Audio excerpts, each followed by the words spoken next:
여러분 안녕하십니까? 고졸사회 31번째 시간입니다.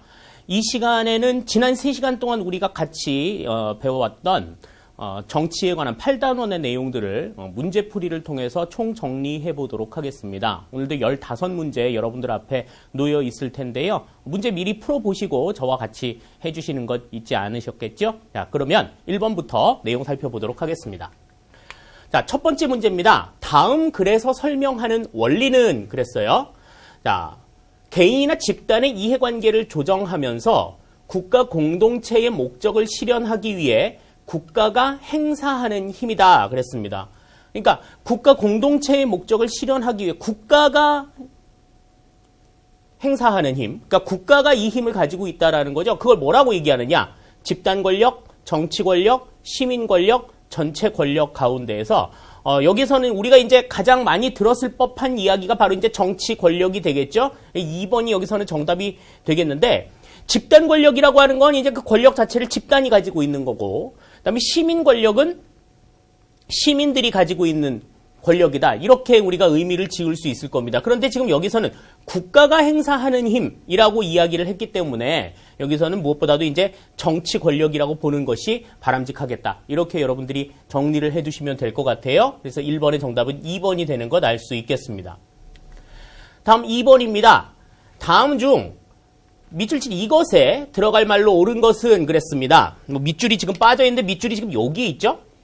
자, 정치 권력은 국민들에 대해 강제력을 행사할 수 있으므로 그것을 획득하고 행사할 때 이것을 바탕으로 하지 않는다면 국민들의 저항과 반발에 부딪히게 된다 그랬습니다. 자, 정치 권력을 행사할 수 있는 근거가 되는 것이 무엇이냐 그랬죠. 그래서 대통령이 국민들 이렇게 움직여야 됩니다. 저렇게 하십시오 라고 이야기할 수 있는 근거가 되는 것이 뭐라 그랬어요?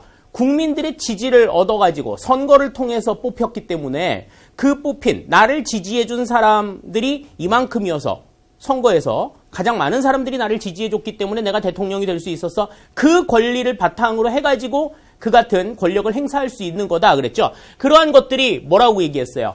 국민들의 어떤 정당성, 합법적인 정당성, 그런 것들이 뒷받침이 되어야 한다. 국민들의 동의와 지지를 바탕으로 한 합법적인 정당성을 바탕으로 해서 국가 권력을 행사한다라고 말씀을 드렸죠. 따라서 여기 지금 이것을 바탕으로 한다라고 하는 건 국민들의 동의와 지지를 기반으로 한 정당성이다. 정치적 정당성을 의미한다. 따라서 2번의 정답은 4번이 되는 것을 우리가 알 수가 있겠습니다. 뭐 도덕성이나 합법성이나 뭐 이런 것들 전부 다 기본으로 하겠지만 무엇보다도 정치 권력을 행사하는 데 있어서는 국민들의 동의를 반드시 얻고 또 민주적인 절차에 의해서 선출이 되었다라고 하는 그러한 정당성을 바탕으로 해야 한다라고 하는 것 기억을 해두시면 좋겠네요.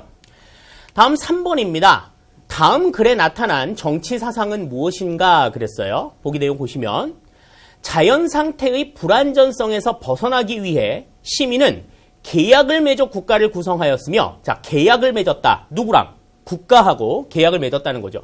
만약 국가가 시민을 억압하고 탄압한다면 저항할 권리를 갖는다. 여기에 나타난 정치 사상이 무엇이냐 그랬습니다. 자, 현대의 국가를 운영하는, 그러니까 정치 권력이 등장하게 되는 원리가 고대나 근대에는 왕권 신수설이라고 말씀을 드렸어요. 그래서 왕의 권리는 누가 준 거다? 신이 준 거다. 그렇게 이야기를 했었는데, 자, 이 왕권 신수설, 근대에서 왕에게 정말 절대 복종할 수밖에 없는 그러한 상황을 만들었다라는 거죠. 그런데 지금 여기서는 시민이 계약을 맺어서 국가를 구성했다. 그러니까 왕의 권한을 뭐 신이 줬다 뭐 이런 거하고는 좀 다른 얘기예요. 그래서 현대의 정치 사상은 사회 계약설에 근거한다. 그러니까 국가와 시민 간의 계약 관계다. 그렇게 이야기를 하는 거죠. 쌍방 간에 국가는 국민에게 또 국민은 국가에 반드시 해야 할 고정된 의무가 있다라고 하는 것을 이 사회 계약설에서는 중요하게 생각을 하고 있습니다. 그렇기 때문에 국가가 시민을 억압하고 탄압하면 저항할 권리를 갖는다. 반대로 시민의 권리가 지나치게 국가의 어떤 행동 이런 것들을 제약해서도 안 된다라고 하는 걸 생각할 수가 있겠죠. 3번의 정답은 3번이 되겠고요. 천부 인권 사상이라고 하는 거는 인간의 권리를 하늘이 부여해 주었다라고 하는 것을 의미하는 겁니다. 이거 왕권하고는 조금 다른 개념이에요. 홍익인간 사상은 이제 우리나라의 건국 이념을 이야기하는 것이죠. 널리 인간을 이롭게 한다라고 하는 뜻을 가지고 있습니다. 다음 4번입니다. 다음 중 행정부가 입법부를 견제하기 위한 수단은 그랬어요. 권력 분립에 의해서 입법, 행정, 사법 세 개의 권력이 나누어져 있고 이들이 견제와 균형의 원리를 바탕으로 해서 서로 권력의 남용을 방지한다 그랬습니다. 그래서 입법부는 행정부, 사법부를, 행정부는 사법부, 입법부를, 사법부는 입법부, 행정부를 각각 견제할 수 있는 권한을 갖는다. 그렇게 이야기를 했는데 행정부가 입법부를 견제하기 위한 수단. 자, 행정부는 일단 법률을 집행하는 기능을 가지고 있고 입법부는 법률을 제정하거나 개정하는 권한을 가지고 있죠. 그러니까 입법부를 견제하려면 입법부의 기능 가운데서 법률을 만드는 기능, 여기에 대한 제한이 있어야 된다라고 하는 겁니다. 집행을 하는 사람의 입장에서. 그래서 행정부의 수반인 대통령은 입법부에서 국회에서 통과된 법률안을 수용할 것인지 거부할 것인지를 결정할 수 있는 권한을 가지고 있어요. 그래서 대부분의 대부분의 법률들은 이제 통과를 시키는데 이거는 국민들에게 이롭지 못할 것 같아. 이거는 입법부가 너무 국회가 국민들의 뜻을 제대로 반영하지 못한 것 같아 라고 생각을 한다면 대통령은 그 법률안을 거부할 수 있습니다. 그래서 법률안 거부권을 갖는다라고 하는 것이 정답이에요. 그래서 2번이 여기서는 정답이 되겠습니다. 탄핵 소추권이라고 하는 것은 반대로 입법부가 행정부를 견제하기 위해서 국무위원이나 대통령에 대한 고위 공무원에 대한 탄핵을 요청하는 그러한 제도고요. 위헌 법률 심사 제청권이라고 하는 것은 사법부가 입법부를 견제하는 내용이죠. 입법부가 만들어 놓은 법이 국민의 기본권을 훼손하는 것 같아. 이거 판단해 주세요. 라고 요청하는 겁니다. 대법관 임명권이라고 하는 것은 이제 입법부가 사법부를 견제할 수 있는 내용이죠. 그래서 대법관 가운데의 3명을 입법부나 행정부가 임명함으로써 사법부를 견제하는 수단으로 사용이 되고 있습니다. 그러니까 행정부가 입법부를 견제하기 위한 수단은 법률안 거부권이다. 2번이 정답이 되는 것 알 수가 있겠네요. 자, 다음 5번입니다. 다음에서 설명하는 것은 그랬어요. 자, 사회 구성원이 제기하는 각종 요구와 지지가 정책 결정 기구에 투입되어 정책이 만들어지고 시행되는 과정이다. 그러니까 국민들의 어떤 요청이 있을 때 그 요청이 정책 결정 기구에 도달이 되고 그 정책 결정 기구가 그 요구를 받아들여 가지고 정책이 만들어지고 시행이 되는 과정. 이러한 과정들을 뭐라고 얘기하느냐? 입법 과정. 입법 과정은 정책이 만들어지는 과정이 아니라 법률이 만들어지는 과정이죠. 그렇기 때문에 1번은 해당이 안 되고 정치 과정이 여기에서는 해당이 될 수 있겠네요. 2번이 여기서는 정답이 되는 것 같고요. 사회화 과정이라고 하는 건 개인이 한 사회의 구성원으로서 그 사회의 보편적인 생활 양식을 학습하는 과정을 이야기하고요. 민원 처리 과정이라고 하는 거는 이제 국민이 어떤 행정적인 절차를 밟을 때, 예를 들어서 심지어는 주민등록 등본을 뗄 때 어떤 절차를 거쳐야 된다라고 하는 과정들, 어떤 민원을 제기했을 때 그 민원이 어떻게 처리가 되어가지고 결과가 나오기까지 그 과정들, 이것을 우리가 민원 처리 과정이라고 이야기를 합니다. 따라서 5번의 정답은 2번이 되는 것 우리가 알 수가 있겠네요. 다음 6번입니다. 다음 중 정당에 대한 설명으로 옳지 않은 것은 그랬어요. 정치에 참여할 수 있는 여러 가지 참여자 가운데서 정당이 있다고 말씀을 드렸습니다. 그래서 정당, 이익집단, 그 다음에 또 시민단체, 이렇게 3개 정도는 여러분들이 반드시 구분을 좀 지어서 생각을 해두시라고 말씀을 드렸는데요. 우선 첫 번째, 정치 견해를 같이 하는 사람들이 모인 집단이다. 정당의 정의 중에 하나죠. 정당의 정의, 정치적 견해를 같이 하는 사람들이 모인 집단이다. 이들이 모여있는 목적은 뭐라 그랬어요? 정권 획득을 목적으로 한다. 다시 말해서 대통령을 배출해내는 것, 이것이 목적이다. 그렇게 설명을 드렸습니다. 다음 세 번째, 특정 계층의 이익을 위해 일한다. 특정 계층의 이익을 위하는 건 아니죠. 특정 계층의 이익을 위해서 일하는 거는 이익집단, 압력단체의 몫이고 정당은 공익을 실현하는 것을 목적으로 합니다. 그래 보이지 않는다 그래도 그게 원래의 원칙이에요. 자, 그렇기 때문에 3번은 여기서는 틀린 내용이 되겠고 여론 형성과 정치 사회화를 담당한다. 맞는 이야기죠. 그렇기 때문에 6번에서는 정답이 3번이 정답이 되겠습니다. 특정 계층의 이익을 위해서 일하는 것은 압력단체, 이익집단의 몫이다 라고 하는 것 생각을 해주시기를 바랄게요. 다음 7번입니다. 이익집단의 장점에 해당하는 것은 그랬습니다. 이익집단에 대한 이야기들을 쭉 하면서 이 이익집단이 정책 형성 과정에서 압력을 행사하기 때문에 또 특정 집단의 이익만을 추구하기 때문에 이게 그렇게 바람직하지 못한 것처럼 비춰질 수는 있지만 이게 나름대로의 긍정적인 측면들도 있다라는 설명을 드렸었어요. 자, 첫 번째. 특정 계층의 이익을 실현할 수 있다. 이거는 장점이라고 보기는 어렵죠.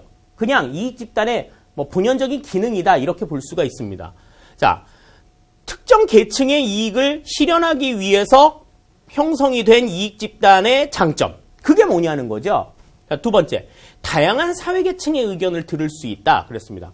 굉장히 사회가 다원화되어 있고 이제 여러 분야로 나뉘고 있기 때문에 그렇게 나누어졌을 때 그 다양한 사회 계층의 의견을 들을 수 있는 하나는 나름대로의 장점은 존재한다라고 말씀을 드렸어요. 2번은 그럴듯합니다. 다음 3번, 이익 실현을 위해 필요한 경우 정치 압력을 행사할 수 있다. 이것도 이익 집단에 대한 내용은 맞습니다만은 정치 압력을 행사하는 것이 그렇게 바람직하지만은 않죠. 여러 사람의 이익을 위한 것도 아니고 자기네들 이익을 위해서 압력을 행사한다라고 하는 게 장점이다라고 생각하기는 어려울 것 같아요. 다음, 정치 책임으로부터 자유롭다. 그러니까 그렇게 해가지고 법률 정책을 만들었는데 그 정책이 잘못된 정책이다, 문제가 많다 그랬을 때에도 이 이익 집단은 거기에 대한 책임을 전혀 지지 않는다라고 이야기를 했잖아요. 그건 장점이라고 보기는 어렵죠. 어떤 책임으로부터 자유롭다라고 하는 것이 장점이라고 생각할 수 있는 분야는 그렇게 많지가 않습니다. 따라서 7번에서는 정답이 2번이 되는 것 우리가 알 수가 있어요. 다양한 계층의 의견을 들을 수 있다는 점은 이 집단의 존재에 의미가 된다라고 하는 걸 여러분들이 기억해 주시면 좋겠습니다. 다음 8번입니다. 다음 내용은 어떤 정치 참여 주체의 역할에 해당하는가 그랬습니다. 지금 나와 있는 정치 참여 주체들의 각각의 의미들을 좀 잘 생각해 보시면 그래서 보기의 내용과 매치를 시켜보시면 잘 아실 수가 있을 거예요. 사회 사실의 신속 정확한 전달과 사회 쟁점을 규정한다. 그러니까 사회 사실의 신속 정확한 전달이 목적이라는 거죠. 두 번째, 쟁점에 대한 해설과 비판을 제공한다. 세 번째, 올바른 여론 형성 및 정치 권력에 대한 감시와 비판 기능을 수행한다. 자, 그러면 이거는 어떤 기관일까요? 어떠한 사실을 전달하는 역할, 그리고 그 사실에 대해서 나름대로 가지고 있는 해설, 비판, 설명을 하고 또 여론을 형성하는 역할을 한다라고 하는 건 정당의 역할, 시민단체의 역할, 이익집단의 역할이라고 하면 언론의 역할이라고 볼 수가 있습니다. 그래서 이 언론 같은 경우에는 이 신속 정확한 전달, 그리고 쟁점에 대한 해설과 비판, 이런 것들을 정말 객관적이고 공정하게 해야 되고, 그러기 위해서는 언론이 자유롭게 활동을 할 수 있어야 되며 또 그들이 내뱉은 말에 대해서는 굉장히 책임 있는 그러한 행동들을 보여줘야 된다. 아니면 말고 이런 식이어서는 곤란하다라는 거죠. 그렇기 때문에 언론의 공정성 또 언론의 책임 이런 것들이 무엇보다도 중요하다. 신중하게 이러한 해설이나 비판들이 있어야 된다라고 하는 것 설명을 드렸던 기억이 있습니다. 8번의 정답은 언론, 3번이 정답이다 하는 것 알 수가 있겠네요. 다음 9번입니다. 다음 중 시민의 정치 참여 방법에 해당하지 않는 것은 그랬습니다. 시민이 정치에 참여하는 방법은 여러 가지가 있죠. 정당이나 시민단체에 가입하는 방법, 이익집단에 참여하는 방법, 또 가장 기본적으로는 선거나 투표에 참여하는 방법, 이런 방법들이 있는데, 자, 그런데 해당되지 않는 게 뭐냐? 모든 정치 문제를 정치인에게 위임한다. 그러니까 나는 정치적인 문제랑 아무런 상관이 없어. 어차피 정치는 정치인들이 하는 거니까 정치인들 알아서 하셔. 난 몰라. 이렇게 맡겨놓는 거. 이게 바람직한 방법이냐? 이건 아니에요.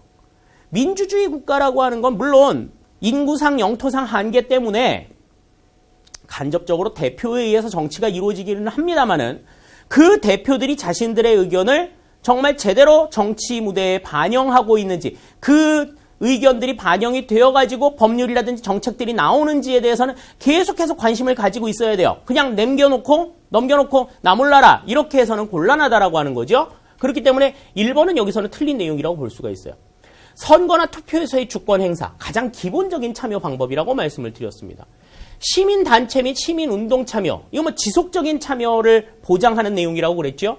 언론을 통한 정치 의견의 개진, 의사표현의 자유가 있기 때문에 누구나 언론을 통해서 자신의 의견을 표현할 수 있다. 정치 참여 방법이라고 볼 수가 있어요. 따라서 9번의 정답은 1번이 된다 하는 것 알 수가 있겠습니다. 다음 10번입니다. 다음 내용이 의미하는 것은 그랬어요. 보기 내용 보시면 시민들이 자유롭고 평등하게 정치 과정에 참여할 수 있는 기회가 보장된 가운데 정치 쟁점과 여러 사회 문제들이 민주 원칙에 의해 해결되어 사회 정의가 확립되는 사회로 발전하는 것. 굉장히 긴 내용인데, 자, 정치 과정에 참여할 수 있는 과정이 보장된 가운데 정치 쟁점의 문제들이 해결이 되는 이러한 과정. 그러니까 합리적으로 해결이 돼서 정치 과정에 따라서 여러 가지 쟁점들이 합리적으로 해결이 돼가지고 사회가 이전보다 더 나은 사회로 나아가는 이러한 과정. 그러한 과정을 뭐라고 얘기하느냐. 사회 발전, 시민 발전, 정치 발전, 국가 발전 가운데에서 지금 사회로 발전하는 것, 정의가 확립되는 사회로 발전하는 것, 그랬으니까 사회 발전이라고 생각하기도 쉬운데 중요한 건 뭐냐면 정치 쟁점과 사회 문제들이 민주 원칙에 따라서 해결이 된다. 그러니까 그게 이제 그 정치 과정이 정치 과정이 사회 정리가 확립되는 데 기여하는 그러한 모습으로 발전이 돼 나가는 그런 과정이라는 거죠. 따라서 여기서는 정치 발전, 3번이 정답이 된다라고 하는 것을 알 수가 있겠습니다. 정치 과정이 발전해가지고 정치 과정이 민주적이고 정치 과정이 민주원칙에 입각해서 진행이 되어가지고 사회가 발전해 나가는, 그러니까 정치 과정이 발전되면 사회 과정도, 사회 전체도 발전을 해 나갈 수 있다라고 하는 것을 기억해 두시면 좋을 것 같아요. 자, 다음 11번입니다. 다음 중 정치 발전을 위한 필요 조건이 아닌 것은 그랬습니다. 그러니까 쉽게 설명하면 이렇게 하면 정치 발전이 이루어져. 이게 아닌 거. 이렇게 하면 정치 발전이 안 되는데? 라고 얘기할 수 있는 게 뭐냐면 민주 시민의식을 함양해야 반드시 정치 발전이 이루어지죠. 민주 시민의식을 가지고 있어야 된다. 시민들이. 두 번째, 민주 정치 제도도 확립이 되어 있어야 되겠죠. 정치 발전을 위해서는 반드시 그렇게 있어야 돼요. 시민의 정치 세력화.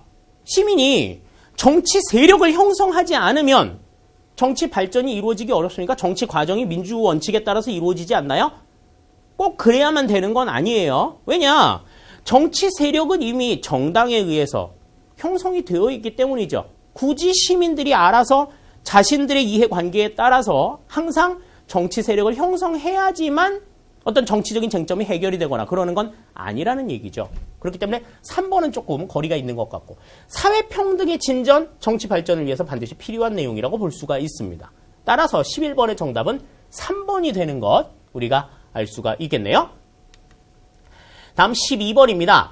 다음 중 정치 문화의 유형에 해당하지 않는 것은 그랬습니다. 우리 내용 설명하면서 정치 문화의 유형 그 세 가지를 설명을 드렸었어요. 그래서 오늘날에는 참여형 정치 문화가 가장 바람직하다 그랬었고 과거에 이제 전근대적인 시절에는 향리형 문화라든지 신민형 문화가 등장했었다. 그래서 여러분들 그 기본 내용의 교재 보시면은 그래프를 통해서도 그 권력 간의 관계 뭐 이런 것들이 나와 있는 것들 확인을 하셨을 텐데 정치 문화의 유형 그러면 향리형 문화, 신민형 문화, 그리고 참여형 문화 세 가지를 우리가 생각할 수가 있습니다. 해당되지 않는 것, 책임형 문화라고 하는 말은 없었죠. 따라서 12번의 정답은 1번이 정답이 된다 하는 것 알 수가 있겠네요. 다음 13번입니다. 다음 중 정치적 쟁점에 대해 옳은 것은 그랬어요. 옳은 것. 바른 얘기를 한번 찾아보자는 거죠. 1번. 사회가 다원화되고 민주화될수록 감소한다. 그랬는데 사회가 다원화될수록 민주화될수록 정치적인 쟁점은 점점 늘어나죠. 네, 감소한다. 틀린 얘기입니다. 두 번째. 참여형 정치 문화를 띠는 사회에서는 상대적으로 발생 빈도가 적다. 그랬는데 웬걸 다원화되고 민주화됐는데 그런 다원화된 계층에서 정치에 참여하는데 정치적 쟁점 발생 빈도가 적겠어요? 훨씬 많죠. 민주사회에서는 정치적 쟁점이 존재하지 않는 것이 원칙이다. 자, 정치적 쟁점이 존재하지 않는 사회는 독재사회나 뭐 일당사회나 이런 데죠. 국민의 의사 뭐 이런 것들은 아랑곳하지 않고 하나의 의견만이 존재한다. 그랬을 땐 정치적 쟁점이 존재하지 않겠죠.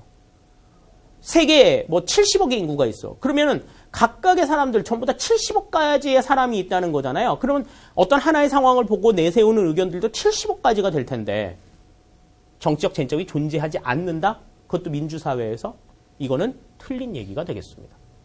자, 원만히 해소되지 않을 경우 사회 통합을 저해한다. 그죠? 사회 통합을 위해서는 이 같은 정치적 쟁점이 원만히 해결이 되어서 사회 발전으로 이어져야 한다라고 하는 것 생각하시면 좋겠습니다. 따라서 13번의 정답은 4번이 정답이다 하는 것 우리가 알 수 있겠네요.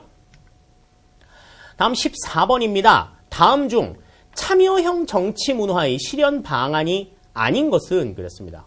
아닌 거.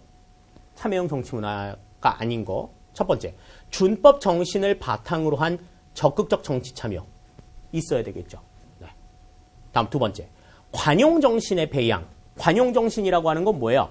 다른 사람의 의견도 겸허하게 들을 수 있어요. 나하고 다른 의견이라 하더라도 아, 저 사람은 나하고 다르구나 라고 한 다르다라는 차이를 인정하는 자세. 그게 바로 관용 정신이죠. 관용 정신을 기르는 게 무엇보다도 필요합니다. 그래서 모든 사람들의 참여를 보장하는 것, 이게 필요하다라는 얘기죠. 다음 세 번째, 토론과 협의를 통한 결론 도출 자제. 자제라고 하는 건 뭐예요? 참아야 된다는 거예요. 참아. 자, 토론과 협의를 통해서 결론을 도출하는 걸 참아? 아니야. 가급적이면 토론과 협의를 통해서 결론이 나와야 돼요. 이게 이제 거꾸로 된 얘기입니다.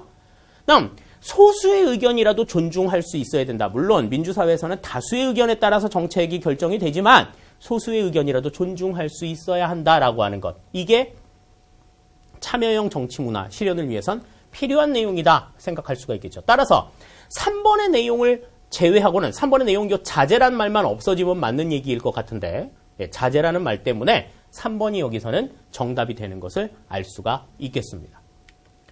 자, 다음 15번입니다. 자, 다음과 같은 특징을 보이는 사회는 그랬어요. 자, 가, 나의 내용들을 한번 보시죠. 가. 쟁점의 당사자 모두에게 이익이 되는 방향으로 해결되어야 한다. 자, 쟁점이 당사자 모두에게 이익이 되어야 된다. 누구 하나 손해를 보는 사람이 없어야 된다라는 거죠. 윈윈의 상황이어야 된다는 얘기입니다. 다음, 나. 외부 압력 없이 이해 당사자 간 자율 협상과 타협을 통해 해결되어야 한다. 그랬죠. 자, 당사자 간의 자율적인 움직임에 의해서 해결이 되어야 된다. 누가 딱 와가지고 야, 이렇게 해, 이렇게 해. 넌 이렇게 하고 넌 이렇게 해라. 이렇게 딱 나눠주는 일 없이 스스로 당사자들이 알아서 협의를 통해 가지고 결정을 해야 된다는 겁니다. 자, 여기 가에 해당이 되는 내용, 모두에게 이익이 되는 방향으로 해결이 되어야 된다라고 하는 건 이제 호혜성과 관련이 있는 일, 호혜성. 상호 전부 다 혜택을 받을 수 있어야 된다라고 하는 거죠. 그러니까 가는 호혜성과 관련이 있는 내용이니까 가 호혜성에 해당이 되어 있는 건 2번과 3번 중에 이제 답이 나올 수 있을 것 같습니다.